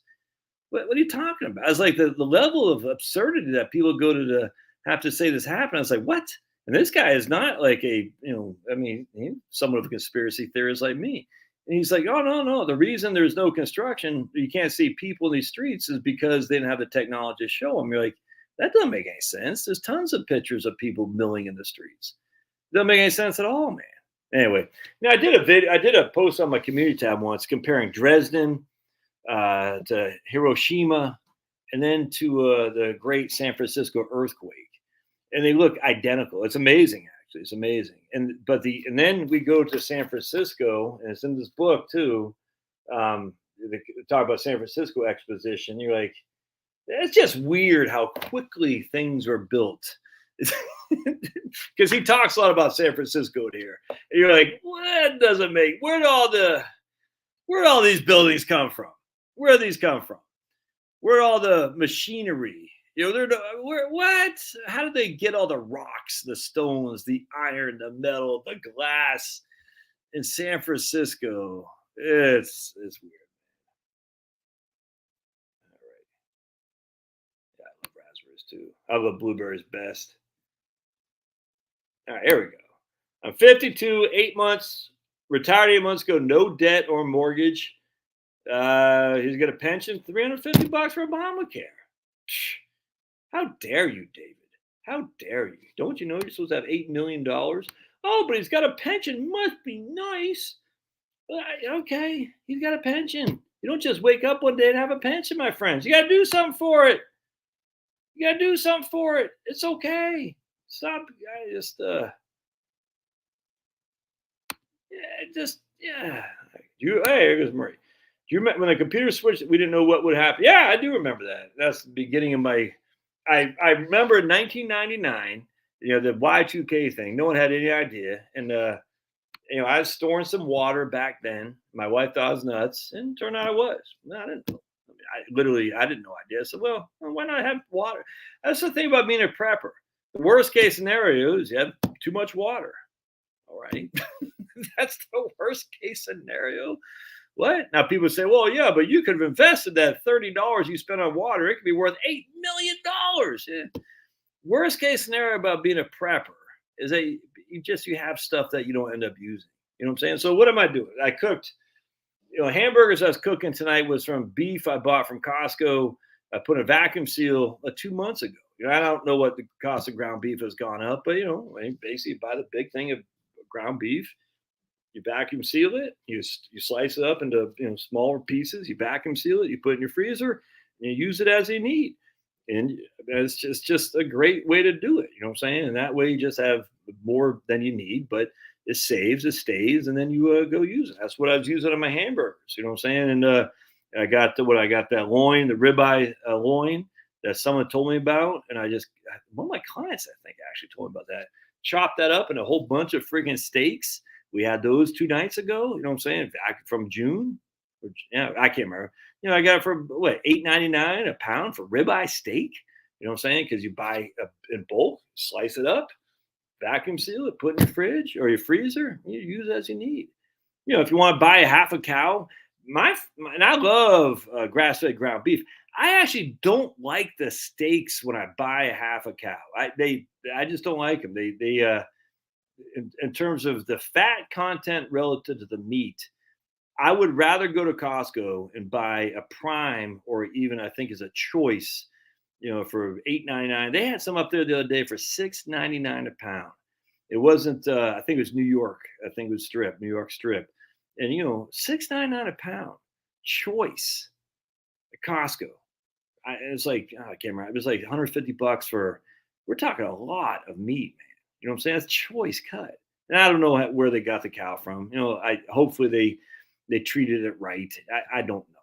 You know what I'm saying? But at the end of the day, you still got to take care of number one. And number one's this household right here.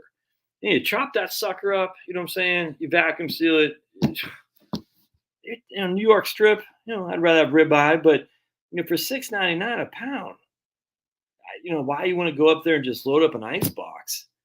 And like my man said, you have some batteries, you get an inverter. If the things go south, you got a lot of cold storage in there for a long time, especially if you have a solar power that you can power a battery. They got these solar, and I haven't bought it yet. This has been a tight month. It's been a tight month, man. It's interesting. Slow. It's always slow in the summertime. This month is slower than basically. This has been the slowest month I've had these last 30 days since basically April 2020. If that makes sense, which concerns me a little bit because I'm like, whoa, am I just pissing people off? Maybe. Or is it there's a recession coming and we're not talking about it? I think that might be both. I don't know. But you get when you're in my business, you see how people are more tight with their money, if that makes sense. It's very interesting. I might just be pissing people off. You know what I'm saying? And it is what it is. I can't change. I just am. I am what I am, man. I am what I am. What does that guy say? I am what I am. Is that Popeye? Not Popeye, but the other guy. I am what I am. And it's cool. It's good. It's what. Hey, I got $10. Speaking of that, I should say that more. $10 super chat. Do you give advice on early retirement? Yes, I do. 100%. Tell me that's not nuts. I was literally just saying it's getting slow. It's been slower since April. And then my man Neil not only gives me 10 schmackers, he asks if I do give advice. Yeah. Just go to my website, Heritage Wealth Planning, and look under fees. And you can see what my fees are. Just as a side note for everyone, If you have over $1 million in net worth, my fee is $2,500. Net worth is all your assets, and really all I care about is your real estate and your investments. I don't care about your car. I don't care about your gold coins. I don't care about any of that. I don't care about your firearms, your baseball card collection. It's just your assets. It's real estate and investments minus your debt. That equates to your net worth. So the fee for me would be $1,250 because I don't have $1 million net worth. We're getting closer. We'll see if the real estate market stays. But we're getting closer, but I'm not there. But, we're every day we're getting, well, I won't say every day we're getting closer, but, you never know. Point being is if you have over $1 million of net worth, my fee is $2,500. If you have less than $1 million of net worth, my fee is $1,250. I don't know if I want to say it. I'm going to say it. I have received a number of emails from people I've steered away from me to do financial planning for, because I think they're too young. And let me give you an example. I was working with a beautiful lady, and I mean, I don't recall what she looked like in terms of physical. I just don't remember. But she kicks ass and takes names. She's out in Iowa, and the work she is doing for her community for hardly any money is dude, I don't hold a candle to what she's doing for people. It's nuts. And she ain't making scratch. Probably $40,000 a year on a good year. And she's been doing this for years and years and years. She works for Goodwill. Let's just put it that way. And she goes out to people's place. It's insane the level of I look at my Christian self compared to her, and I'm just like, dude, she is truly the parable of talents. She's investing her talents. Anyway, so my fee is $1,250, and I charged her, and I gave it back to her because I think she was under 40 years old. She had like maybe $200,000 in net worth or something like that. I said, I can't charge it. And she was very happy for my service, really set her on the right path, but I couldn't charge her. Because anyway, I sent her money back. And,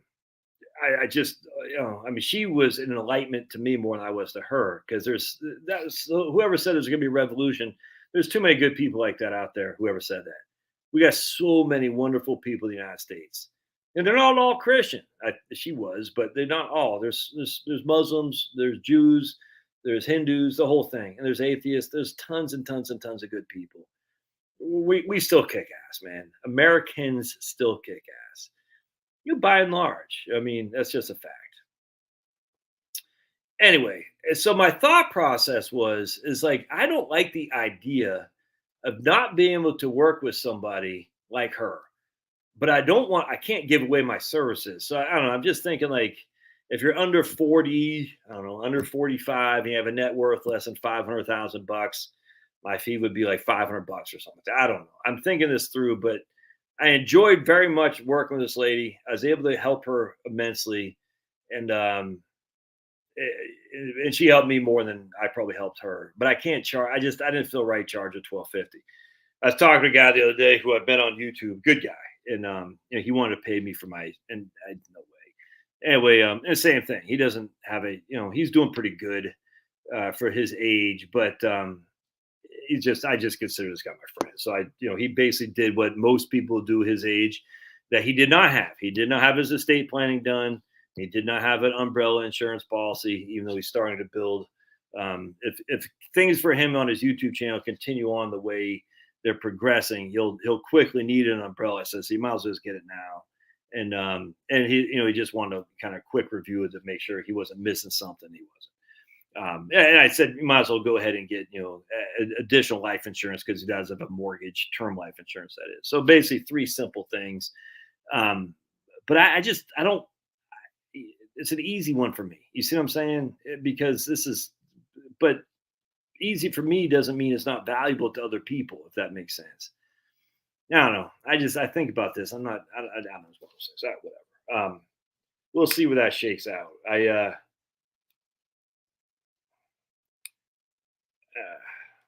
don't know. I think about this actually, just because, the money's going to come in or won't. I don't know. I can't control it. It's all good. I've been in this business long enough to know the ebbs and flows of this, how this works. And I know when the ebbs is up here, the flows are down here. I don't know what it is, but when you're on the down end of your line of work, that generally means people are guarding their wallets more, which means there's something in the economy that's not good. And that's my concern, obviously for me as a financial planner and a self-employed person, but I'm just telling you, man, I've been through this since 1998, and you can see where the ball's going. The people who are talking your line of work stuff, and when that starts to dry up, that's bad news. You know what I'm saying? Even and the reason why April 2020 hit is basically March and April. Obviously, March is lockdown, but even in the beginning of February 2020, middle of February, when the market started falling, woo, I dried up like that. It's crazy. And you could see a mile away. And I remember listening. I mean, not just me, other people. It's not just Josh. I mean, there might be some animosity towards old Josh, your old buddy Josh. Why? I'm just a caveman. I don't know your ways. But anyway, because I'm kind of crazy. I get it. But you can see this. And I tell you, I've seen it now. And maybe summer. I don't know. I'm not convinced this summer. I'm convinced there's something fundamental that's happening in the economy that does concern me. I haven't changed my investment allocation. I won't. You know what I'm saying? In fact, we just made our last payment on our deck, which wasn't cheap. You know what I'm saying? In hindsight, just like when we got our pool installed, it's like, ooh, I wish we wouldn't have done that. And it worked out. And we'll see what happens again. But you can see it. And when you're in my line of work, I remember like it was yesterday, the middle of 2007, latter part of 2006, people were still gung-ho. But the beginning to the middle part of 2007, people were getting nervous, man. I remember it wasn't as fast, but you could feel it. I mean, I was a broker back then. You know what I'm saying? I remember like, you could start to see just the attendance drop at your seminars. I used to run ads in the Catholic Bulletin. I used to run ads in the local paper. I mean, I was out there I was setting up tables at a cemetery at midnight. I asked my wife. I was everywhere and anywhere. Freaking, you could fog a mirror. I wanted to talk to you. I was making cold calls like what you wouldn't believe. I was everywhere. I was a machine, man. And I mean, but you could see it. It's like, this is before I really kind of caught on because I didn't have a salary. You know what I'm saying? But I remember then I started looking. I said, I kind of do remember in 2001, things started falling because I was at Schwab in 2000. I mean, I was on the trading desk at Schwab, and you could see the, yeah, right on. Thanks, Neil. Appreciate it. Neil's kicking ass. He sent me 20 schmackers. I appreciate that. But anyway, I remember I was on the trading desk at Schwab from 99 to 2000. And it was dead because a lot of the trading was in NASDAQ stocks, and NASDAQ stocks just got pummeled in the latter part of 2000. It was dead. And we were so flipping busy up until March 7th, 2000 was the NASDAQ hit its high, 5107, if memory serves, or 5007. I can't remember. I want to say 5107 on March 3rd or March 7th, 2000. Can't remember.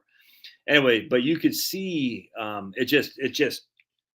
mean, literally, there's queues to take calls. You had to place trades. I'll never forget my only trade error, which to this day pissed me off. I had a guy who wanted to place some of a complex option strategy, some kind of straddle. I can't remember what it was anymore. He was in the market's getting ready to close. And he was on his cell phone in a grocery store trying to run the groceries on the thing there, the conveyor belt. And he was trying to play this freaking option, a pretty complex option. It's like the market's getting ready to close. I'm like, dude, you got to get going here. He was like, oh no, I thought I got a coupon for that bread.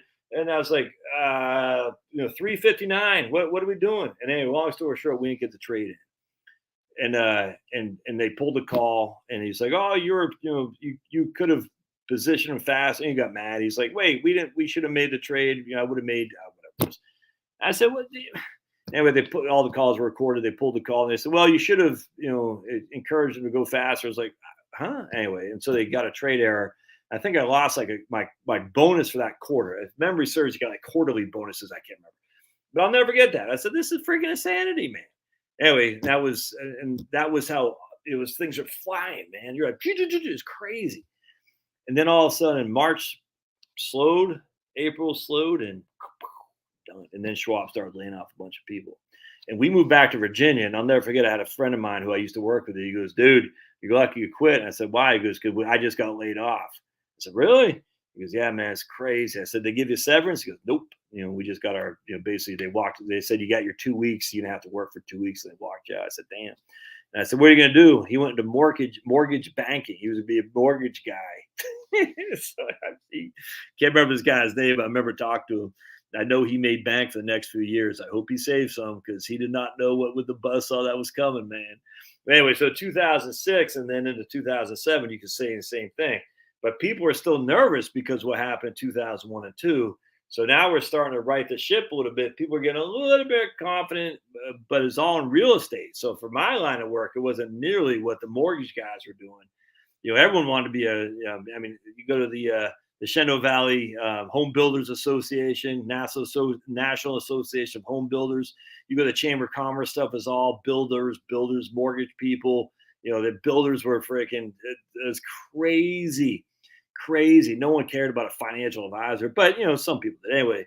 And then, but middle of 2007, latter part of 2007, man, woo, you started falling off a cliff.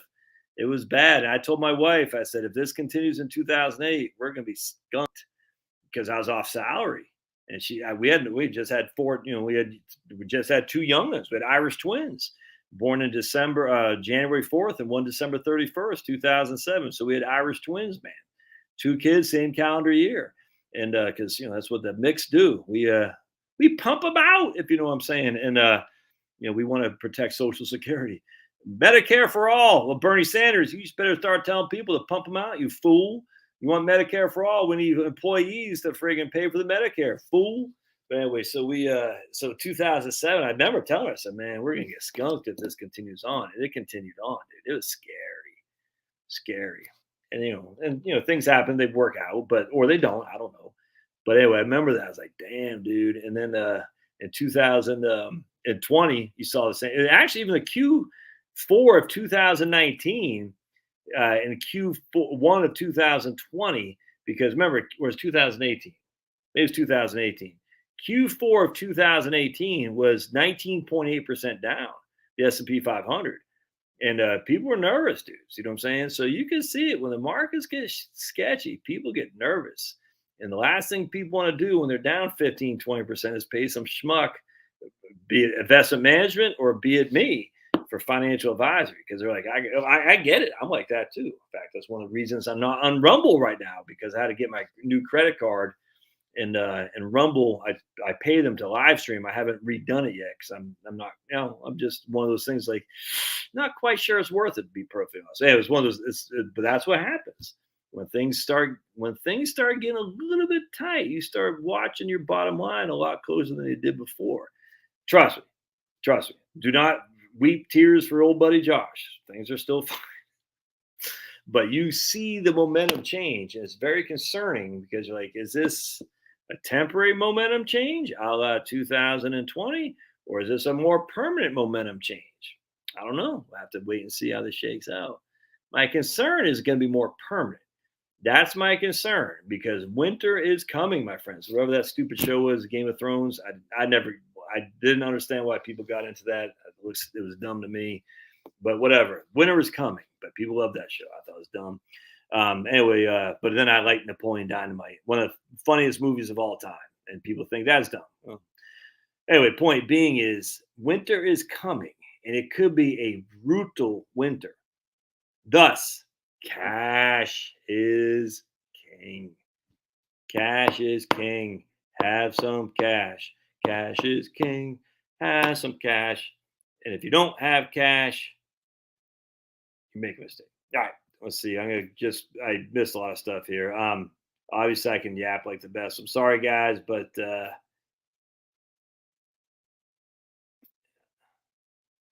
missed a lot of stuff here. So I'm gonna get out. Oh, I got.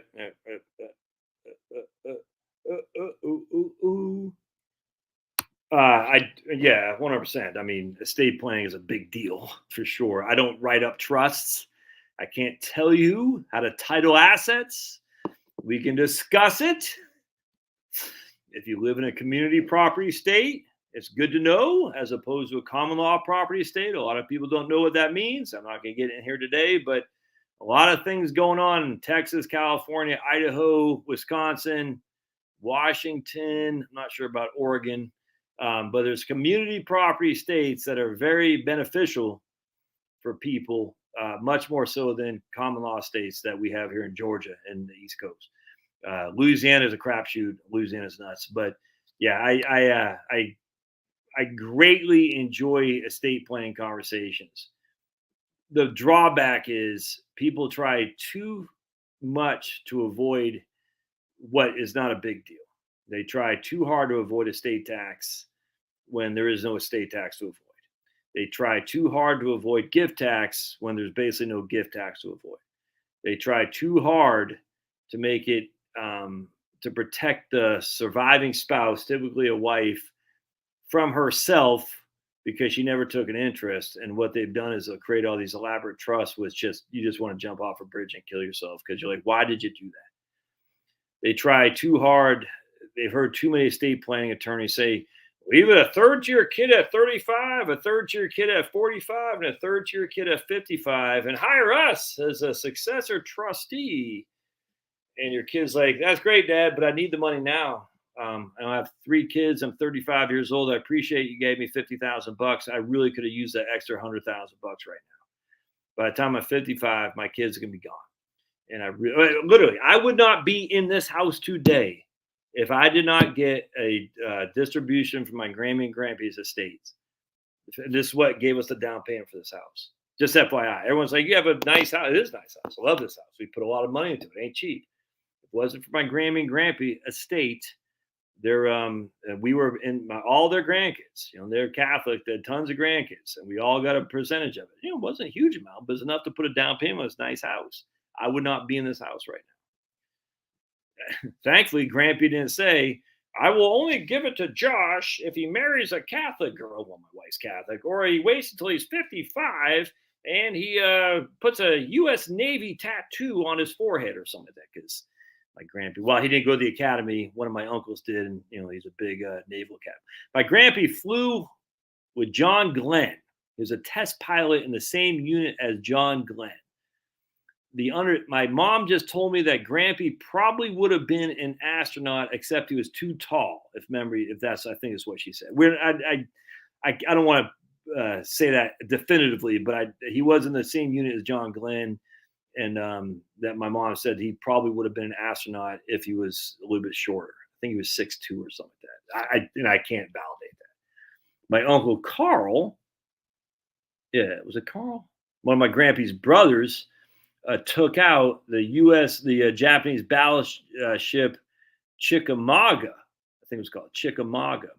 He was also a fighter pilot for the Navy. My grandpa is younger than him, so he didn't fight in World War II, but he was a test pilot in the same unit as John Glenn.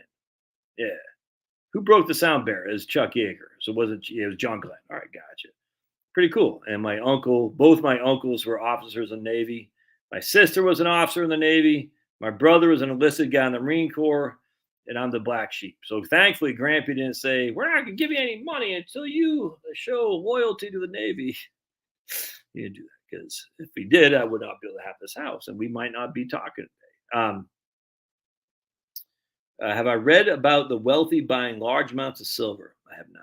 I don't even know what the price of silver is. If the wealthy are buying large amounts of silver, it's probably a good move because the price of silver, if memory serves, is way down. So, all right, I 100%, Jeff. That's where I'm kind of thinking too, man. I don't want to get too deep in this. It's something I bounce around ideas about all kinds of things in my head. You know what I'm saying? All the time. So, all right. I'm gonna get out of here, man. I appreciate it. I know I didn't answer that many questions. I always say ask me anything, and I never hardly answer any questions.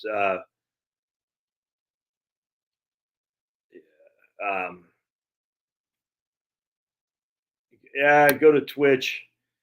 That's what my man was saying the other day. My man's making this guy. He's on Twitch. I said, "You make any money over there?" He goes, "Yeah, dude. You can't believe it." He said, "Not as much as YouTube, but it's helping." I said, "Twitch, really?" He goes, "Dude, I'm telling you." I said, "That's crazy." All right, come here, Stone Pablo. Come on, baby. Yeah, we gotta get Stone Pablo on board. All right. Oh yeah, here he goes. I do appreciate you guys being here, by the way. It's fun. I enjoy this immensely. I guess just because I get the yap and no one can tell me what to do. March 10th of 2000, NASDAQ high. It was at 50.48. Whoa, and then dropped to, 77% down. Yeah, I got me too, man. Whew. Frank and Brains, that's from The Office. We're just watching that. All right, let's watch Stone Pablo. All right. By the way, I'm not on WhatsApp. No, not on WhatsApp.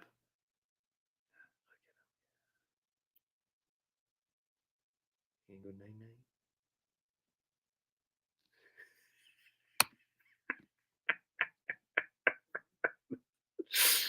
Oh, that's classic. He's like Joe Biden. He doesn't blink.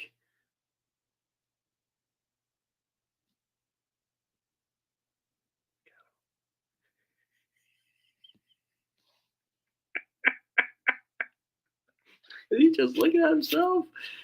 Oh, big yawn. Big yawn. Look at those teeth, man. He's got meth head teeth. Look at those things.